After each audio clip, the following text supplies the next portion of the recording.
안녕하세요. 대바파파입니다. 내일과 모레 세 가지 종목의 청약이 진행됩니다. 세 종목 중에 어떤 종목을 청약하면 좋을지 저 나름대로 자료를 가지고 왔습니다. 참고만 해주시길 바라겠습니다. 먼저 세 종목의 공모 개요를 보시면 YG넛과 데이원 컴퍼니는 밴드 하단보다도 더 낮은 가격으로 공모가가 결정이 되었습니다. 수요 예측 결과부터 먼저 보시면 삼양 NC캠은 밴드 상단으로 결정되었는데 그 이유 중에 하나가 수요 예측 결과가 1200대 1이 넘는 결과가 나왔습니다. 그래서 이 세 종목 중에 가장 평이한 종목이라고 보실 수 있고, 사실 이 수요 예측 결과만 보고서도 어느 정도 청약할 종목들을 가릴 수 있지만 사업의 내용과 밸류에이션 등 간단한 것들을 제가 한 번 더 살펴보도록 하겠습니다. 먼저 시가총액과 유통 비율을 보시면은 YG넛, 데이원 컴퍼니, 삼양 이식캠 모두 1,700억 원이 넘는 꽤 규모가 있는 종목들입니다. 그런데 YG넛은 유통 가능 물량이 66%나 됩니다.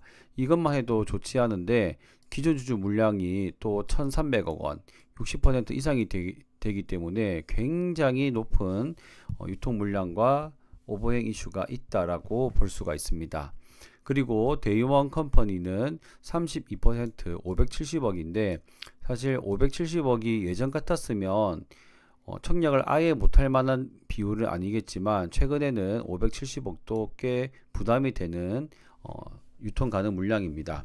기존 주주 물량도 꽤 많은 390억이나 되고 삼양 NC캠만이 400억 이하의 유통 물량을 보여주고 있으며 기존 주주 물량이 조금 아쉽지만 수요 예측 결과와 함께 볼 때 균등 청약을 할 정도가 되지 않나 생각이 됩니다.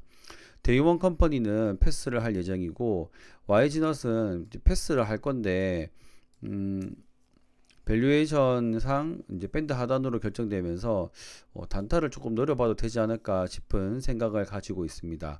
그러면 제가 내린 결정에 대한 간단한 근거와 설명을 곁들여 드리도록 하겠습니다.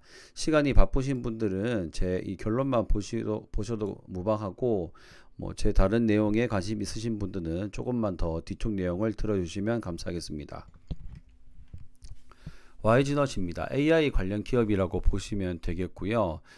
검색, 챗봇 분야 2023년도에 공공조달시장 기준으로 MS 1위, 점유율 1위라고 합니다. 그래서 레퍼런스를 보시면 이런 정부 마크가 많이 보이시는 것을 알 수 있습니다. 그리고 정부에서뿐만 아니라 다양한 회사에서 이 검색 및 챗봇 분야를 가지고 있고, 그래서 상담한 분들이 이 YG넛 제품을 활용해서 다양하게 도움을 받고 있다고 합니다. AI 관련된 종목들은 대부분 이제 실적이 적자인 경우가 많습니다. 이 YG넛 같은 경우도 현재 2024년도는 적자이긴 하지만 한때나마 아까 전에 말씀드렸던 이 1위를 찍을 때는 흑자를 발생했을 시절이 있었습니다. 하지만 이 내용을 조금만 더 살펴보면 영업이익보다도 당기순이익이 많은 걸 봤을 때 상장을 위한 주식 재무제표 마사지 냄새가 솔솔 풍기는 기업이라고 볼 수 있겠습니다.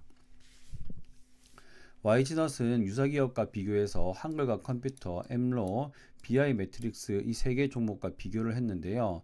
사실 이 엠로를 넣었다는 것은 정말 양심 없는 행동이 아닐까 생각이 됩니다.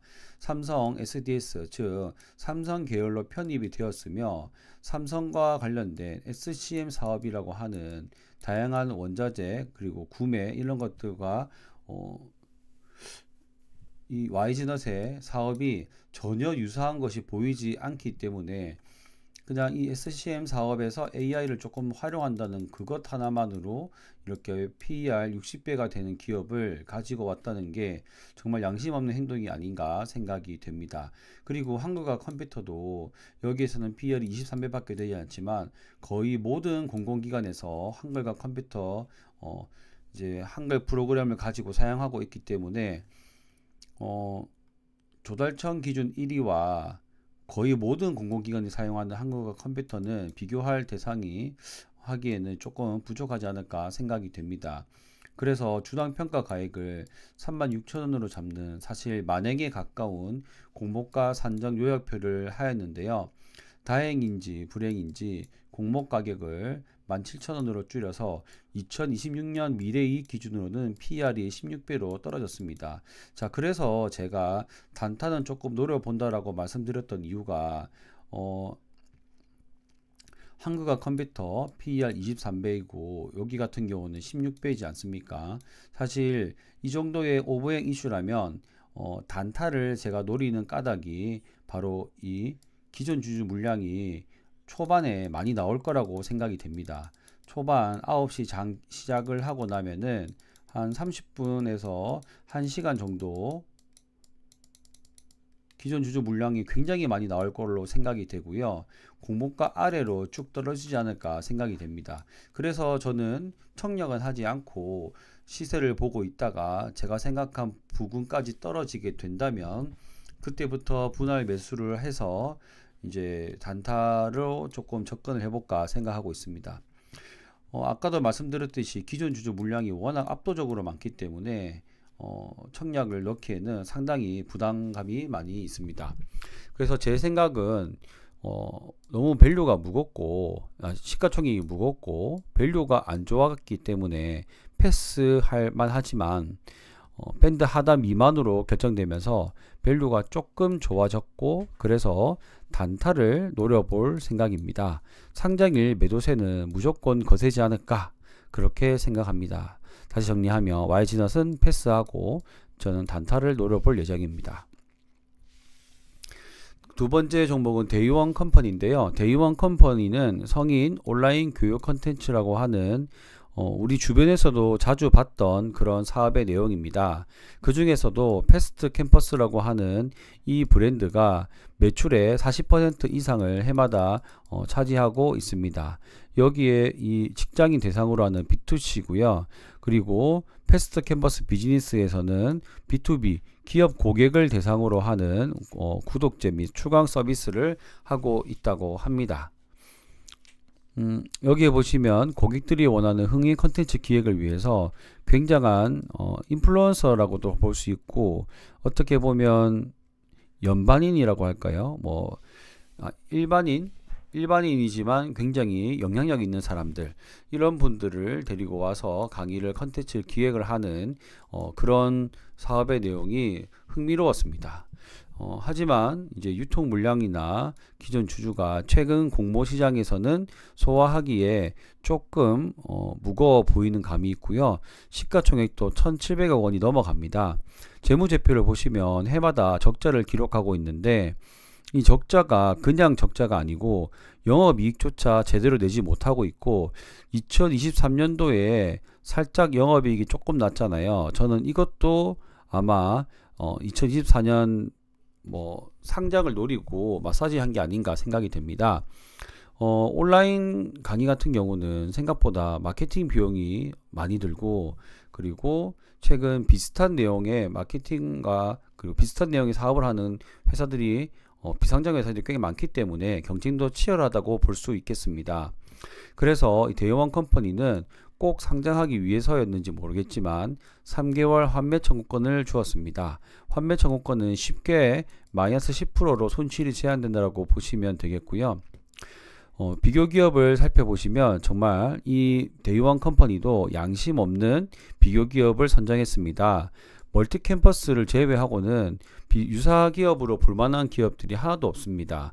그리고 멀티 캠퍼스는 사실 삼성 계열사 내에 삼성 임직원들에게 교육을 제공하면서 어느 정도 고정적인 매출이 나오고 순이익이 찍히는 기업입니다. 그럼에도 불구하고 PSR과 비교를 했고요. 그리고 이 PSR과 비교를 하면서 다른 기업들이 굉장히 높은 PSR을 가지고 있는데 해외 기업들까지 가지고 오면서 이런 밸류에이션을 높이려고 하는 정말 양심 없는 비교 기업 선정이라고 생각이 됩니다. 그리고 산출 내역도 보셔도 3.33이라고 하는 PSR을 굉장히 높게 설정했는데 주당 평가 가액이 31,000원이나 됩니다. 다행히 이 주당 평가 가액보다도 훨씬 떨어진 13,000원으로 결정이 되었는데요. 사실 다른 정상적인 기업 같았으면은 이 공모 가격을 보고 아마 상장 연기 또는 상장 철회를 했을 가능성이 높습니다.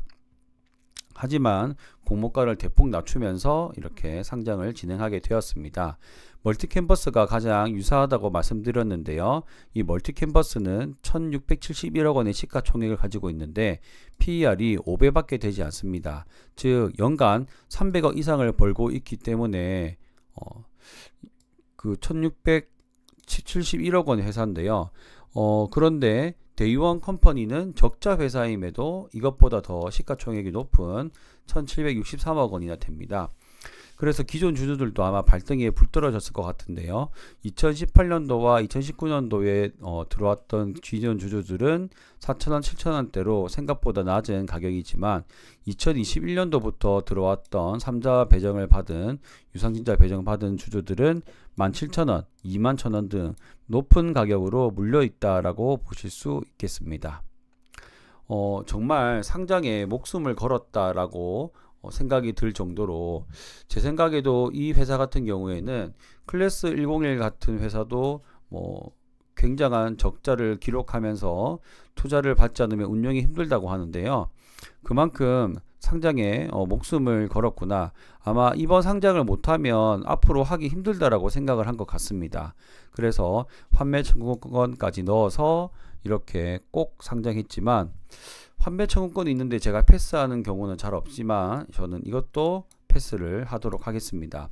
비교 기업이 멀티캠퍼스와의 그 밸류에이션 차이가 너무 크기 때문에 상장 이후에 마이너스 10%가 아니라 한 20-30%는 금세 빠지고 시작할 거라고 저는 생각이 들기 때문에 패스하도록 하겠습니다. 마지막으로 삼양 NC캠 사업의 내용인데요. 반도체 소재주라고 보시면 되겠습니다. 반도체 같은 경우 반도체 관련 기업으로 장비주와 소재주가 있는데 소재주 같은 경우는 반복적으로 사용되고 반복적으로 납품과 매출이 찍히는 그런 특성이 있기 때문에 더 퍼밸류에이션이나 멀티플을 잘 인정받는 사업의 업종이라고 보실 수 있습니다. 반도체 공정 중에서 포토레지스트에 들어가는 이 감광액을 만드는 원재료를 납품하고 있다고 합니다. 즉 삼양 NC캠에서 이 제조업체에 원재료를 넣으면 이 제조업체가 이 세정액과 포토레지스트 용액을 만들어서 이제 삼성전자나 SK하이닉스 등에 납품을 하는 것이죠. 재무 구조를 보시면 앞에 봤던 두 개의 종목과는 다르게 전부 다 단기 순이익이 잘 나오는 것을 알 수 있습니다. 2024년도에도 62억 원이라는 순이익을 발생하였습니다.